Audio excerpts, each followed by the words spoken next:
See? Told you guys it wouldn't take too long this time. And we're back for more of everyone's favorite bullet hell shoot 'em up Touhou, and in record speed this time. With how long the last video took to come out, I bet you all weren't expecting this one to be here in just about a month. Or maybe you did, I don't know. But either way, join me today as I fight my way through yet another 3 beautiful games from the Touhou series. Namely the 16th, 17th, and 18th entries. Were these games as hard as the last one I finished, or will I in fact power my way through these next few entries without so much as breaking a sweat? Well, let's find out together. Enjoy. So as per routine, before we get into the swing of things, I'd like to address the elephant in the room. Sleepless, what about Touhou 19? Maybe I'll think I'm unaware of its existence due to it only releasing at the end of last year, or maybe I'll think I simply don't care. Well, both of those options are completely false. And I assure you all that I do have plans for Touhou 19, but that may or may not be a bit far into the future, we'll just have to see. Just know that I will eventually get into and cover Touhou 19 alongside some other stuff, and I do have my reasons for not covering it today, but for now I'll stick to covering the games up to Touhou 18. There's a lot more Touhou content for the channel coming up in the future, and I definitely won't end it all off with this video, so I hope you all stay strapped in for what's to come. Anyway, enough yapping, we'll get to those future videos when we get there. For now, we have 3 whole games right in front of us, starting with Touhou 16, Hidden Star in 4 Seasons.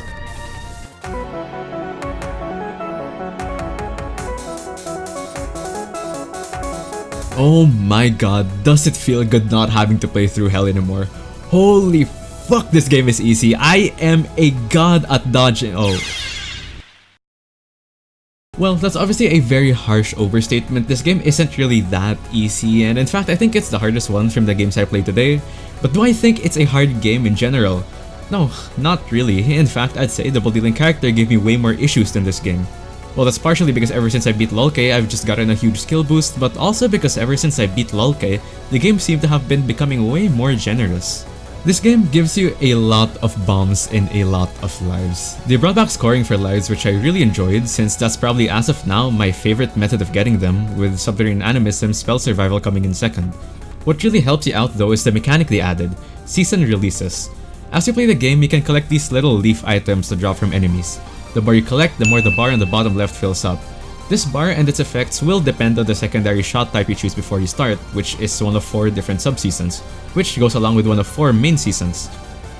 When the bar fills up at least 1 charge, you can press the season release button to get rid of your sub-season, but in turn activate a shield that deletes bullets and pretty much acts as a sort of mini-bomb. If you played Lennon or at least seen my Lennon videos, it sort of works like a flash bomb in the sense that it's a secondary bomb that also doesn't keep you from capturing spells when used. The more bullets you delete with season releases, the higher the point value gets, making it easier to build up points for lives, thus adding to the generosity of the game. Overall though, I think season releases is a pretty good mechanic and makes for an interesting gameplay loop. It lets you decide whether you want to keep your DPS or sacrifice damage for survivability via shields and more extends through points. Season releases to me just feel like a more forgiving, or I guess more modern version of Mountain of Faith and Subterranean Animism's power equals bomb mechanic. Apart from that though, the game is very straightforward in my opinion, especially compared to the next couple games in the series. The one thing I can say about this game is that people weren't lying that bullets can be super hard to see sometimes. There have been so many deaths where I don't even know what I died to, and so many times when bullets seem to appear out of thin air. Whenever I hear about this game, it's that a good chunk of the difficulty comes from bullet visibility, and to be honest, I was a bit doubtful at first. I was thinking, nah, there's no way the bullets are that hard to see. I mean, your screen has been getting carpet bombed by projectiles for the past 10 or so games, so there's no way it all changes now. Well, I was wrong. Being completely honest though, I'm kinda just nitpicking with that since I do think the game is very solid. The bosses in the game offer a pretty decent challenge with some reasonably difficult spells, with a lot of them forcing me to use my season release more often than not. Naruko has this Okusun spell I have a really hard time dealing with, alongside some backwards projectiles. Mine Satano's entire fight is a pain with some very brutal spells and nons. Honestly, this is probably one of the hardest bosses in the series excluding Extra Stage in my opinion, falling just short of Clown Priest and Junko. These dancers absolutely drain my resources and I always go into Okina pretty much half dead. Okina herself overall isn't super difficult I think, but she's still no pushover for sure. Her nons are pretty simple to deal with, but her spells weren't doable for me without using my bombs to release. The real killer for a fight though is her last spell card, Dear Lord. She steals all your power in season, leaving you at just your base 0 power shot type with no releases. She is completely immune to bombs during the spell, all the while jumping around the screen erratically. You can probably tell by now that it is insanely difficult to deal damage to her during this phase. On my run, I was lucky enough to get it first try, or I guess sort of first try. I didn't even manage to end the spell. I got to its last phase but wasn't able to do enough damage in time and ended up timing it out by accident. Touhou 16 overall is a pretty solid game both in terms of difficulty and enjoyment. We'll definitely be going back to this game a lot, but for now, let's move on to the next one.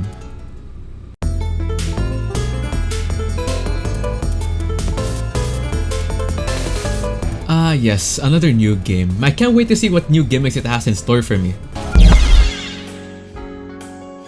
It's such a stupid system in my opinion, and it really led to a lot of anger in my end. God damn, it is just so unfun.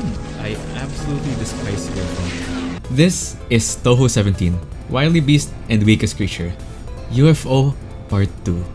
Nah, I'm just fucking around mostly. To be completely honest, this game is a lot more fun than UFO in my opinion. It shares a very similar gimmick with UFO in the sense that you collect some items to jump around the screen and change color, but it's not nearly as painful. Let me explain.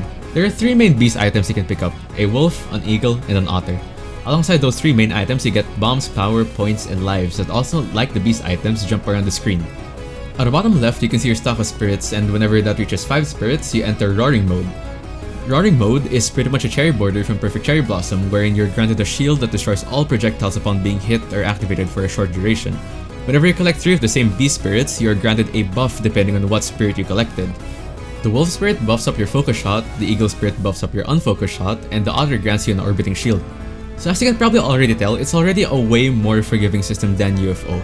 Sure, you don't get access to as much lives or bombs, but at the same time you can get a shield and the free screen clear more often than not. The spirits also don't act as death traps the same way UFOs do because of how the system works. You don't need to chase after 3 of the same color and avoid the other colors like you do in UFO. Instead, you're free to just get any spirit that comes close to you since you're granted a shield no matter what as long as you fill up the stock. Of course, it's more efficient to target the specific spirit that will benefit you the most, such as the one matching your shot type or the ones that drop extends, but it's not nearly as punishing as picking up the wrong colored UFO and having to reset your stock, essentially throwing away a bunch of resources.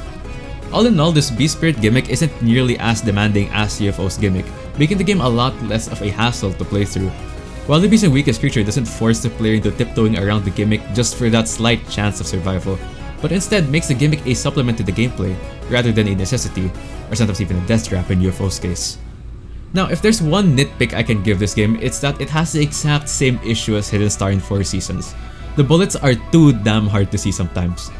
The color contrast is completely whack in a lot of the stages, with red bullets on top of a red background. Bullets seem to just be spawning out of thin air most of the time, and it does lead to some pretty annoying deaths or some really bad situations that could have been completely avoided if the bullets were just a little easier to see. Now, the game isn't that difficult overall, and it's not that bad of an issue unlike if this exact same thing would have been in a game like Touhou 15 for example, but it's still a bit annoying overall. Now though, let's move on to the game's strong point, the bosses. The bosses, much like the last game, all offer a fair challenge and are definitely no pushover. The spells all definitely require some know-how to be able to capture, and I oftentimes fail at doing so. In fact, I'd say the bosses for all 3 games I'm covering today are pretty difficult, and are simply offset by the fact that the mechanics are very forgiving in these games. There's a couple bosses I want to talk about in particular though, the Stage 5 and Stage 6 bosses. The Stage 5 boss Mayumi is pretty hard in my opinion, which is kinda weird since I think I've read in a couple forums that people find her pretty easy. I, for some reason, can just never wrap my head around how to clear her spells. I always get overwhelmed by the idols she summons, and if I try to kill them one by one, they spawn faster than my DPS and I end up being overwhelmed again or timing out the spell. I don't know if I'm simply missing out on some big mechanic with this boss, but it's always just a bomb fest, and I'd say difficulty-wise she's on par with Mind Satono. Now for the real kicker of this game, the Stage 6 boss, Keiki Hanyasashin. This boss kinda blew my mind if I'm being real. She's probably one of the biggest spectacle Stage 6 bosses we've had in a long time, rivaling Oku's fight from Subterranean Animison. This is the first time, or what I believe to be the first time, we're having a chase scene as a boss fight. The fight consists of the protagonist trying to escape from Keiki's fortress into the animal spirit realm in order to muster enough power to overwhelm her. It's really fun to experience for the first time, and it's one of the most visually pleasing fights in the game, not just with the backgrounds but also Keiki's spells. Not even going to mention her absolute banger of a theme, easily one of the best OSTs in the series in my opinion. I believe she is the longest Stage 6 boss so far with I think 7 spell cards compared to the usual 5, but the last 2 spells are pretty much given to you for free and they're only there to add to the spectacle, so it doesn't really add to her overall difficulty, I believe. Wily Beast's weakest creature was a very pleasant surprise for me overall. I came in expecting the worst due to its similar mechanics to UFO, by far my least favorite game in the series, but it pulled through and gave me a lot of fun times.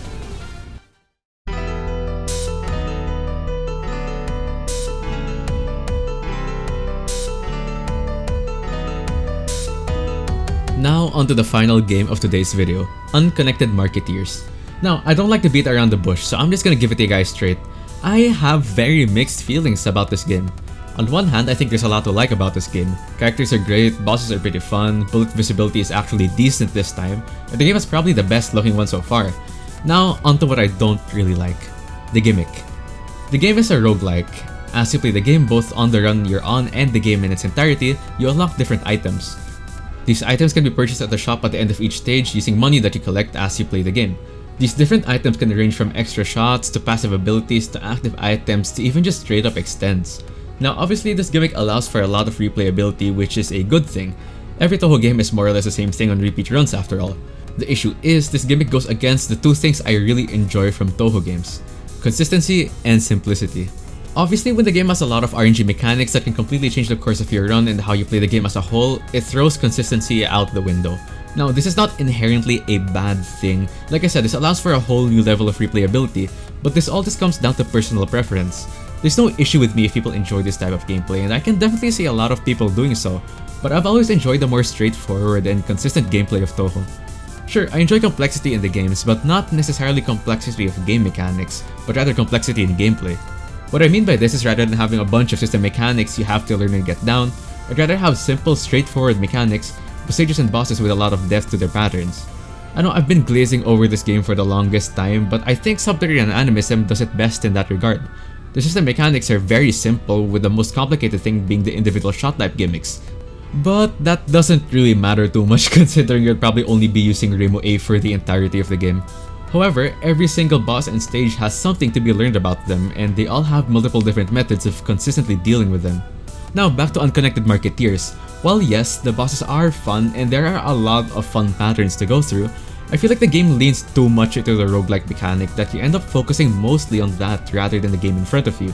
What I mean by this is, a lot of the cards can trivialize the bosses, and because of that power the cards have, you'll probably be more focused on getting enough money to afford them. Well, at least I was. I don't know how hard this game is to run without the special abilities, but I assume it's a lot more of a hassle considering how integrated the cards are with the gameplay, much like how Point Device was with Lolke. I think I'd enjoy this game a lot more if it took a similar approach with Lolke, making a separate mode without the cards and having a slight change in the gimmick to balance the game more around it. But I don't know, I really could just be an idiot for even bringing this all up in the first place. Bottom line is, I'm not the biggest fan of the roguelike mechanic. If you enjoy it, then that's great, more power to you. Like I said, this all just comes down to personal preference, and I don't think this gimmick is an inherently bad thing. It's just not my cup of tea. Let's not be too overly negative though, since like I said, there's a lot to enjoy about this game. Firstly, I think the stages are fun. Honestly, in general, I think the stages in these recent games have been a lot more fun. I enjoy the slower, denser patterns present in the more modern stages of the game, rather than the faster aimed ones from older entries. Next, the bosses can be pretty brutal as well. Mizumaru's Yin-Yang Danmaku in Stage 4 can be very hard to deal with at times, and she's definitely one of the harder Stage 4 bosses we've gotten in a while. Megamoon's Rainbow Laser spells are pretty much eye candy to me, and are some of the most beautiful patterns I've seen in the entire series. Although her star Danmaku does give me a bit of flashbacks to a certain someone I don't want to remember right now. Lastly, Chimata, she's pretty decent, I'd say. She has a couple spells that I have absolutely no clue how to deal with, but I wouldn't say she's as bad as someone like Okina, for example. Well, to be fair, I did beat her first try, so I never really had a chance to learn them, so that's on me probably. Her last spell, I will say, is probably one of the most fun last spells so far, and I even almost got it captured on my first try. It's a multi-phase micro-dodging knife spell that is just so cool to look at in my opinion. I read from a comment there's an alternate ending if you do Chimata without any cards, or the blank card, or whatever it's called, but like I said, I wasn't enjoying the game that much, and I don't think getting that alternate ending has any changes gameplay-wise, but correct me if I'm wrong in the comments. Overall, Unconnected Marketeers is definitely the weakest entry in this video, sad to say, but it's not completely terrible, and there's a lot to love about this game. It just wasn't my cup of tea, sadly. And there you have it, pretty much all the mainline Windows games covered. I don't know how many of you thought I'd ever make it to this point after watching the first video I made a couple years back. It's been a bumpy ride with lots of highs and lots of lows, but in the end, I prevailed, and even once you see every game I've covered so far except for 9. It's been a great journey in my opinion, and picking up Touhou was definitely a life-changing decision that I've made. So I want to thank everyone who's been with me from the start. Y'all are the best for that. Now, I know what y'all are thinking. No, this is not the end of Touhou content for this channel. In fact, there's a lot more to come in the near future. There's a lot of different things I want to cover, from extra stages to spin-offs and even fan games, so I hope you all stay strapped in for the ride. The Touhou series is definitely something I will be keeping close to my heart for probably as long as I live, and it's really done a lot of great things for me, I believe. It's not necessarily something I'll commit my life to, but it's something I will be holding near and dear for a very long time. Once again, I want to just give a heartfelt thank you to everyone who's still watching, and to everyone who stuck with me throughout all this time. I want to give a thank you to everyone on that first Touhou video I made and everyone who sent me all those nice comments and support. Honestly, I was thinking of just throwing away my channel before I made that video, and I cannot be any happier that you all decided to show up at that very moment. I wouldn't be here today if it wasn't for that video, so a genuine thank you is deserved for everyone watching this. But once again, that's about all for today. I hope you all enjoyed as usual, and I'll see you all next time.